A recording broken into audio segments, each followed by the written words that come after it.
चुटकी एक गरीब माँ बाप की बेटी थी। किसी तरह उसके माँ बाप ने उसकी शादी जंगल में रहने वाले गोलू नाम के आलू से कर दी। कुछ दिनों बाद चुटकी के ससुराल वाले उससे दहेज की डिमांड करने लगे। देख चुटकी, अब तू जाकर अपने मायके से कुछ पैसे लेकर आ ताकि मेरा बेटा कोई अच्छा बिजनेस कर सके। माँ जी, मेरे माँ बाप तो बहुत गरीब हैं। कहाँ से वो पैसे देंगे? मैं कुछ नहीं जानती। अगर तुझे इस घर में रहना है तो तू जाकर अपने मायके से पैसे लेकर आ। ठीक है माँ जी, मैं जा रही हूँ, लेकिन मुझे नहीं लगता कि मेरे माँ बाप आपकी डिमांड को पूरा कर सकेंगे।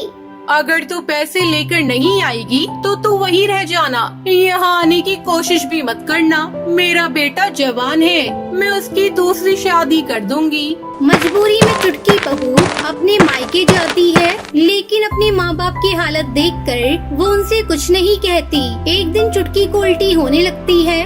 क्या हुआ बेटा, तुझे उल्टियाँ क्यों हो रही है? बेटा, मुझे ऐसा लग रहा है जैसे तू माँ बनने वाली है। ये सुनकर चुटकी परेशान हो जाती है और अगले ही दिन अपने ससुराल जाती है। आ बहू आ, ये ले मिठाई खा। तेरी माँ ने पैसे दिए हैं ना, मैं कल ही गोलू का नया बिजनेस स्टार्ट करवा दूंगी। माँ जी, मेरे माँ बाप ने मुझे कोई पैसे नहीं दिए हैं। उनकी हालत देखकर तुम उनसे पैसों की बात ही नहीं कर पाई। तू यहाँ क्या खड़ी है? चल निकल मेरे घर से। अब मैं अपने बेटे की दूसरी शादी किसी पैसे वाली आलू फैमिली के घर में करूँगी। ऐसा कहकर चुटकी की सास गुलाबो उसे धक्के मारकर घर से बाहर निकाल देती है। चुटकी रोती रोती अपने मायके जाती है और समय आने पर एक नन्ही आलू को जन्म देती है। चुटकी दूसरों के घरों में झाड़ू पोछा करके अपनी बच्ची को पालने लगती है। ऐसे ही कई साल गुजर जाते हैं। एक दिन जब चुटकी की बेटी चिंकी स्कूल से घर आती है। माँ, ये देखो, मेरे जूते फट चुके हैं। मेरी सहेलियाँ मेरा मजाक उड़ाती है। मुझे नए जूते ला कर दो, तभी मैं कल स्कूल जाऊंगी। ठीक है बेटा, मैं ला दूंगी, लेकिन 1-2 दिन रुक जा। जैसे ही मुझे महीने के पैसे मिलेंगे, मैं तुझे खरीद कर ला दूंगी। ठीक है माँ, मैं 2 दिनों तक इंतजार कर लूंगी। अगर तुमने मेरे नए जूते नहीं लाई तो मैं फिर स्कूल नहीं जाऊंगी।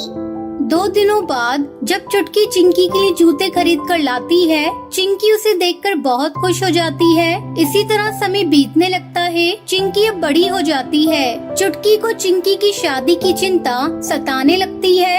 अब चिंकी शादी के लायक हो गई है। मुझे कोई अच्छा आलू देखकर उसकी शादी कर देनी होगी। ऐसे में एक दिन चिंकी अपनी माँ के पास आकर उसे बताती है। माँ, मैं नदी पार जंगल में काम करने वाले कालू से प्यार करती हूँ। तुम कहो तो मैं उसे लाकर तुमसे मिलवा दूँ।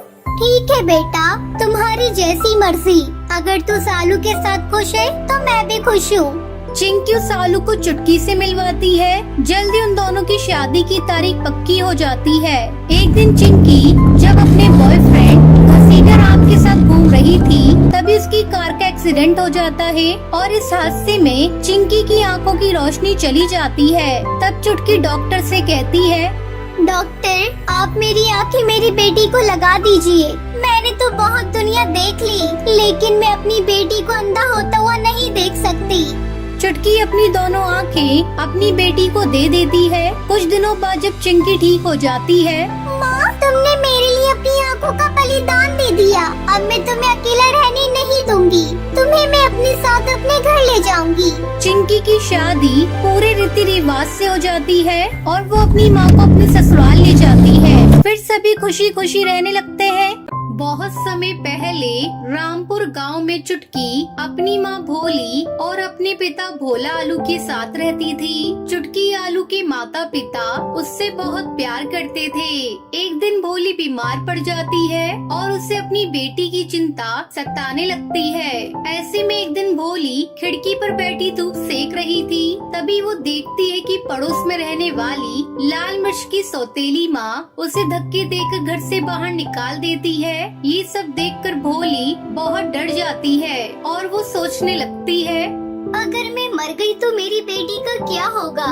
अगर भोला आलू ने दूसरी शादी कर ली तो सौतेली माँ मेरी बेटी को इसी तरह घर से बाहर निकाल देगी।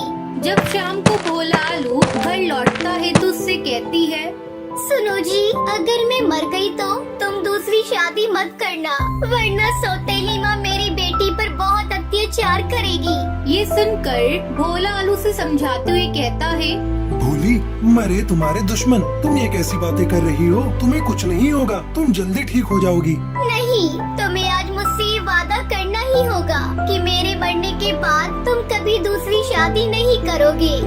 भोली, मैं तुमसे वादा करता हूँ कि मैं कोई दूसरी शादी नहीं करूँगा। कुछ दिन इसी तरह बीत जाते हैं। भोली की हालत दिन पर दिन बिगड़ती जा रही थी और एक दिन वो मर जाती है। चुटकी अपनी माँ से लिपट कर रोने लगती है। उठो ना माँ, तुम उठ क्यों नहीं रही हो? माँ कुछ तो बोलो, अपनी बेटी को इस तरह छोड़कर कहाँ चली गई माँ? अपनी बेटी को रोता देखकर भोला आलू से चुप कराता है। बेटी, तेरी माँ बहुत अच्छी थी, इसलिए भगवान ने उसे अपने पास बुला लिया। अब भोला आलू अपनी बेटी का ध्यान रखता है और फिर काम पर चला जाता था। एक दिन उसके घर कद्दू आता है और उससे कहता है, तुम कब तक भाभी के गम में इस तरह डूबे रहोगे? मेरी मानो तो तुम दूसरी शादी कर लो। चुटकी बिटिया अभी बहुत छोटी है, उसे माँ की जरूरत है। कद्दू भोला आलू को बहुत समझाता है। ना चाहते हुए भी भोला आलू कद्दू की बात मान लेता है और वो लाली टमाटरी से शादी कर लेता है।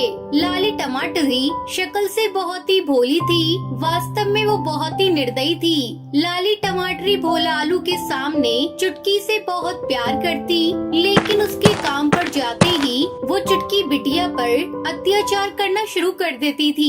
एक दिन वो चुटकी से कहती है, अरे ओ महारानी, चल उठा ये झाड़ू और कमरे में झाड़ू लगा, फिर आकर मेरे पैर दबा, और खबरदार अगर तूने अपने बाप से कुछ कहा तो तेरी बोटी बोटी काट कर चील को खिला दूंगी। तेरे बाप को पता भी नहीं चलेगा। अपनी सौतेली माँ की बात सुनकर चुटकी बहुत डर जाती है। वो अपने पिता से कुछ नहीं कहती। एक दिन चुटकी की तबीयत कुछ खराब थी। जब लाली टमाटरी उससे काम करने को कहती है, तब चुटकी मना कर देती है। माँ, आज मेरी बहुत तबीयत खराब है, इसलिए मैं घर का काम नहीं कर पाऊंगी। मुझे बहुत कमजोरी महसूस हो रही है।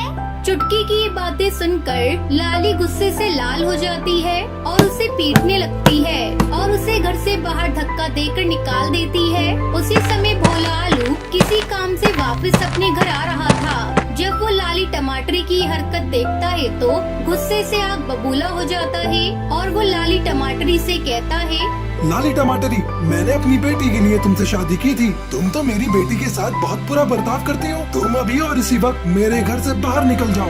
ये सुनकर लाली भोला आलू से माफी मांगने लगती है। भोला, मुझे माफ कर दो, ये चुटकी बहुत ज्यादा बदतमीज है। तुम तो जानते हो ना मैं तुमसे और चुटकी से कितना प्यार करती हूँ। तुम ही मुझे बताओ, मैं अपनी बेटी को नुकसान पहुँचा सकती हूँ क्या? वो लाली टमाटरी को माफ नहीं करता और उसे घर से भगा देता है। फिर भोला आलू अपनी बेटी चुटकी के साथ खुशी खुशी रहने लगता है।